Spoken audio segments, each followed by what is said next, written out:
Hello, my name is Cullen Prana, and we'll be discussing the history of segregation in Detroit neighborhoods. I'm from a Detroit suburb, and I love the city, and even though it has faced some tough times recently, all the Detroiters believe that it is coming back. Alright, we're going to start off here with what Detroit was like before Americans took control. Roughly 9000 BC, the Ice Age ended, and nomadic peoples took over the Great Lakes region. And even though they were mostly nomadic American Indians, some of them did settle in small clans, which have been dug up by anthropologists and studied in the past few hundred years. Moving on now to all the way to 1500 AD, when French settlers came to Detroit, they took a lot of land from the Iroquois. And even though there was no scientific backing to racism at this point, this was really the first instance of racist action being taken in Detroit. The French were being mean to the Iroquois people who had lived there for hundreds of years, thousands of years, and the Iroquois people were being mean to the French back with good reason. Detroit actually got its name in 1701 because Détroit is French for strait, and the city itself is on a strait that connects Lake Huron and Lake Erie. The naming of Detroit really solidified white French control over the city. They took the land from the Indians, and now they had the name. And you couldn't talk about the history of Detroit without talking about Chief Pontiac, who is the greatest tribal leader in the Great Lakes region. He came from the Ottawa tribe, and he led most of the attempts to reclaim Detroit, and was almost successful in almost all of them. He almost took back the land from the French. Finally, in 1796, Detroit was conquered by American soldiers, raising the American flag and expanding America westward. Early racial divides. Records actually show that Detroit residents owned and traded slaves from 1701 to the mid-1800s. This is something that really shocked me. They don't teach this in most public schools. I wasn't taught this when we learned about Michigan in elementary school. And these slaves were actually mostly black and American Indian. And even though people believe that it was only in the South, there is history of slave owners whipping and beating slaves. And although slavery ended in Michigan in the 1830s, the Detroit Free Press was a popular newspaper at the time, and it still is, that supported slavery through the Civil War because it was started by ex-slave owners who were angry at the state of Michigan for ending slavery. And slavery actually fueled much of the disagreement among Americans and Europeans, as you can assume. Detroit was known as the last stop before crossing the river into a completely free Canada. This means that once a slave got to Canada, they could not be recaptured and retaken to their owner in America. And even though many slaves knew this, they stayed in Detroit up until abolition because they kind of felt like if they went to Canada and they started a life in a new country, they would have a hard time reaching their families in the South and telling them to come up and meet them in Detroit. And these slaves were the first large-scale congregation of blacks in Detroit. You can see those pictures on the right-hand side there. Those are actually of the Second Baptist Church, which is in Detroit, and was used to hide runaway slaves, but is now a historical landmark, and they hold tours, and it's pretty incredible to be in that basement with all the history surrounding you. What was Detroit like after the Civil War? Well, Detroit began its first big boom after the Civil War. Lots of industrial companies were paying higher than wages in New York and Boston, and many immigrants flocked to Detroit for this reason, along with social conditions which were much better than the tenements that were set up in New York and Boston. People could buy a cheap, larger piece of land in the Detroit area, and it was a much more livable, comfortable situation than those larger cities out east. In fact, foreign country-born, I should specify that, foreign country-born Detroiters peaked in the 1880s at 44%, most of whom were German. Next, of course, is the auto industry boom. Huge auto industry boom. In 1903, Henry Ford formed the Ford Motor Company, which used the new assembly line to manufacture automobiles on a large scale. And what this did is it started to spread out cities, and it started in Detroit. In the 50 years that followed the economic spur brought upon by the auto industry, the Detroit's population grew by 6 times. And this wasn't just isolated to the cities. Um, Now that middle class Americans could cheaply afford an automobile, they could now drive to work, so they didn't have to rely on walking or public transportation. And this huge rush of immigrants into the city played a big role in the separation of Detroit neighborhoods. It wasn't even between blacks and whites necessarily. It was largely whites separating each other from different ethnic groups of whites. Irish separating themselves from the Polish or from the French, or the Germans separating themselves from any of them. Um, that was the first real discriminatory based on ethnicity instances in Detroit. And in fact, in 1910, only 9% of Detroiters were actually born in the state of Michigan. So now, when did blacks start to come up to Detroit? Well, even though slavery was outlawed all across America, there was still a lot of racial tension in the South, which made it a scary place for blacks to live. There were lots of instances of lynching and segregation and hatred towards blacks in the South. So they sought after some racial tolerance, um, which involved millions of blacks fleeing to the North, many of whom settled in Detroit. Uh, Black Americans started to buy houses in white neighborhoods. Of course, this created even more tension because whites believed that they brought crime and other things with them. And in fact, the Sojourner Truth Housing Project was started to help support black people coming from the South who couldn't necessarily afford their own land. It was public housing, so it really helped the growth of the black community in Detroit. And of course, again, whites protested February 27th in 1942. This just began the protesting. I mean, there was lots of protesting that followed it, and finally ended in a bad war. Okay, and a really cool history of Detroit here is the Black Bottom and Paradise Valley neighborhoods. They're actually side by side, but they're very closely related. Black Bottom was the neighborhood itself, and Paradise Valley was more where people would hang out. Black people would hang out. So, funny enough, Black Bottom actually got its name in the 1800s because of its rich, dark soil that was used for farming. But when blacks started to come in, they just kept the name. They felt that it was applicable to their situation, so they just kept calling it Black Bottom. And Paradise Valley is an interesting area. It became a mecca for black music, in particular jazz. A lot of famous jazz musicians got their starting there in Paradise Valley.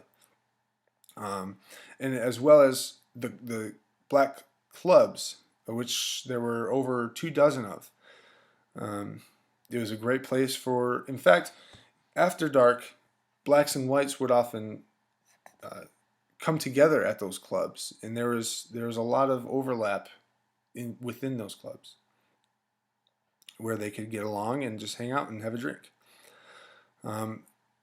However, a lot of this discrimination did occur in these areas surrounding Black Bottom until it was finally deemed unlivable by Mayor Cobo, and it was destroyed, which, of course, it turned into I-75, a famous highway that goes through all the way through Michigan.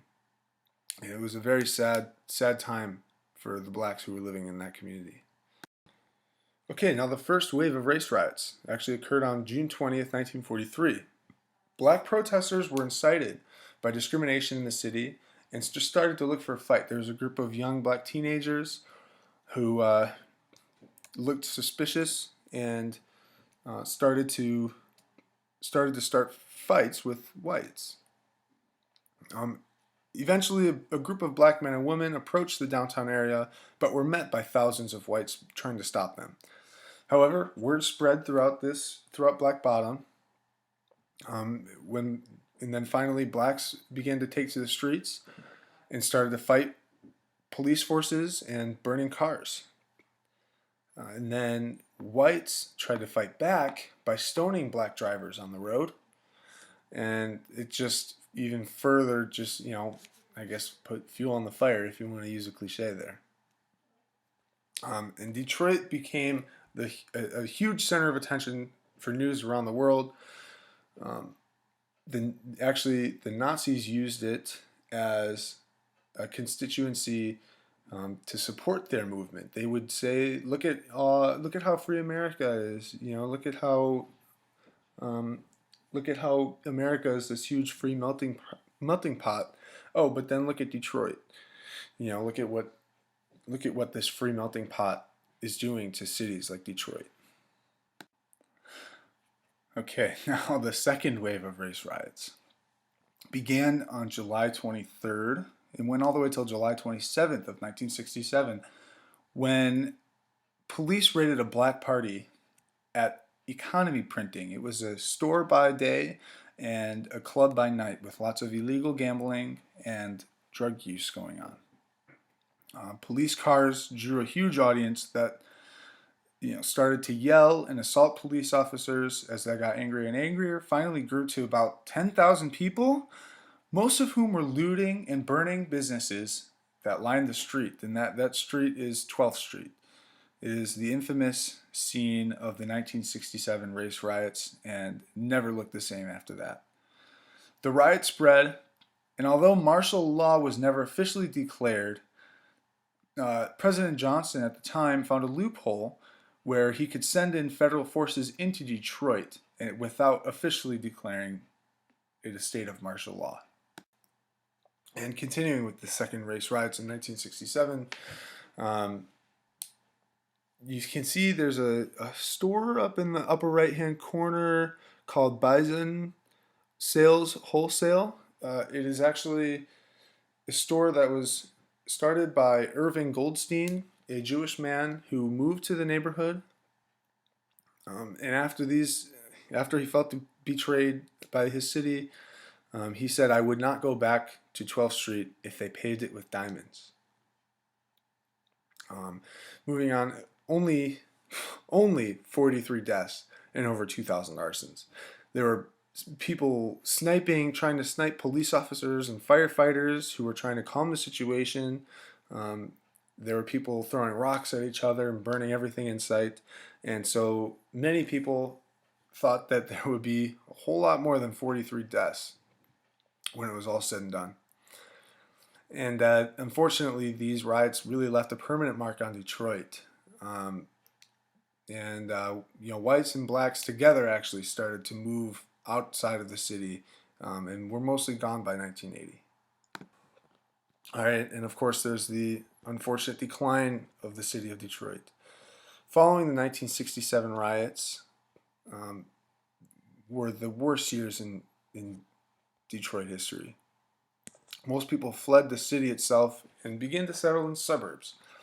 These booming suburbs, most of which are pretty nice areas, but it really left the city in ruins. And a lot of this was because of the American auto industries, which began to decline in the 70s and 80s because of increasing global competition. The Asian auto companies could just make cars cheaper, and they were in high demand in this time. Until Detroit finally filed for bankruptcy in 2013. Okay, finally out of the past and moving on to today's neighborhoods. What does Detroit look like nowadays? Well, you can see that dot map on the left-hand side there. It's incredibly segregated.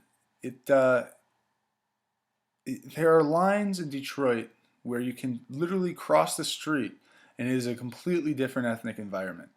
As you can see by the index in the bottom right hand corner of the picture, the blue dots indicate whites, the green dots indicate blacks, the red dots are Asian, the orange dots indicate Hispanics, and the little amount of brown dots that you can find are other races or unidentified races.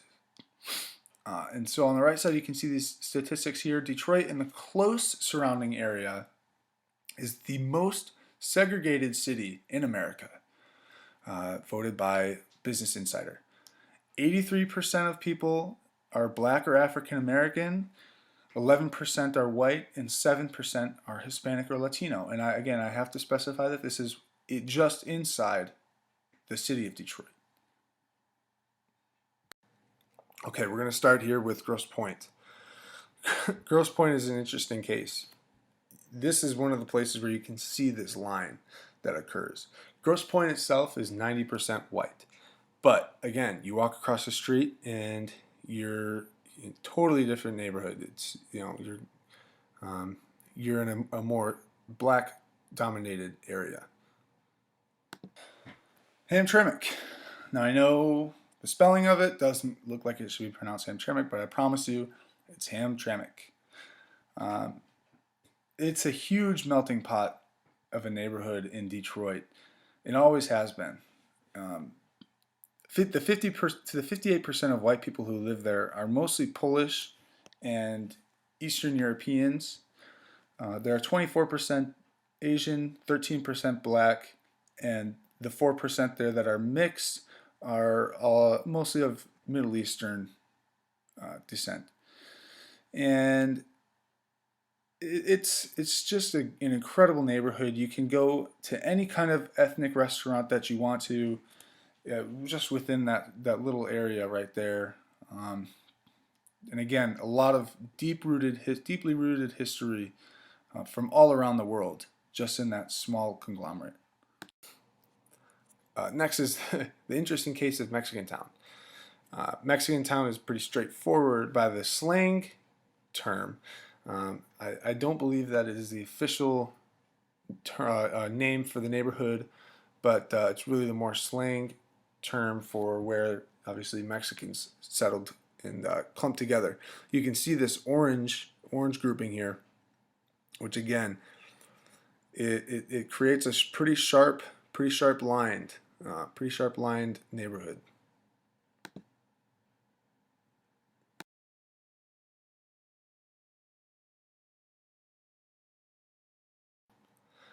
Okay, next is Pontiac. Pontiac is not actually in Detroit or the immediate area, but it's a bigger city in Michigan, southeast Michigan.